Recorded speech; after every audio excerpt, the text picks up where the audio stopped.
about John Travolta is that he's a huge fan of planes. He's a licensed pilot and even has a mansion that serves as his airport. This property in Florida is one of the most impressive ones that we've seen in a while, and you're about to see what makes it so special. John Travolta being a fan of aviation is no news, but he decided to take his hobby of flying into a completely different dimension. In search for a home, Travolta hit the jackpot when he found an estate that could not only be a home, but also be his private airport.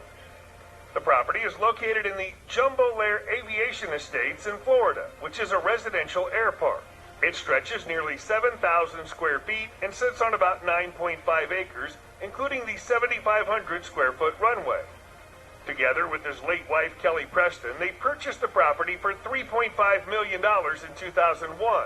And the couple was one of the first residents to buy within the fly-in community, which contains about 550 acres of lush Florida country in the small town of Anthony, just north of Ocala.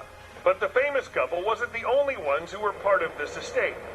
In the 1980s, Arthur Jones, the inventor of Nautilus exercise equipment, bought the land, which included the 7,000 square foot home, as well as the 450 surrounding acres.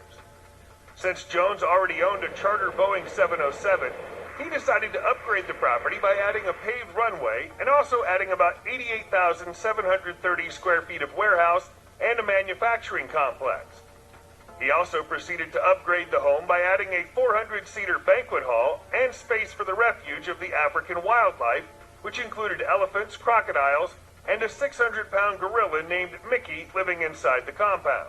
In 1989, Jones' wife decided to make the Jumbo Lair property into a fly-in community for private jet owners, which is the thing that attracted Travolta to this place.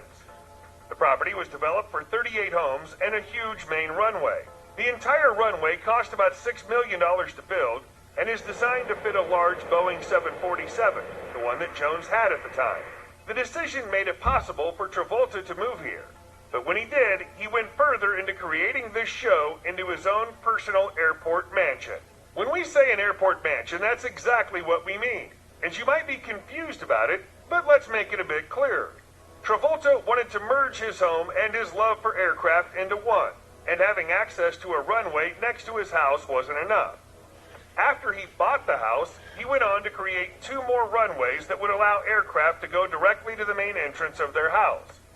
With this, he could fly in and fly out by simply stepping out of his front door and directly boarding a plane. The plan was to smash that like button if you haven't done so already. But no, it was to upgrade the house to fit all their jets and have access if they wanted to any of them at any given moment. The house's exterior reveals a functioning airport with 2 designated parking bays for the Gulfstream jets. It features an extended taxiway with enough room for the Superstars aircraft collection to dwell or take flight. There's also a massive car garage that can fit 16 cars and a hangar where multiple aircraft can be stored.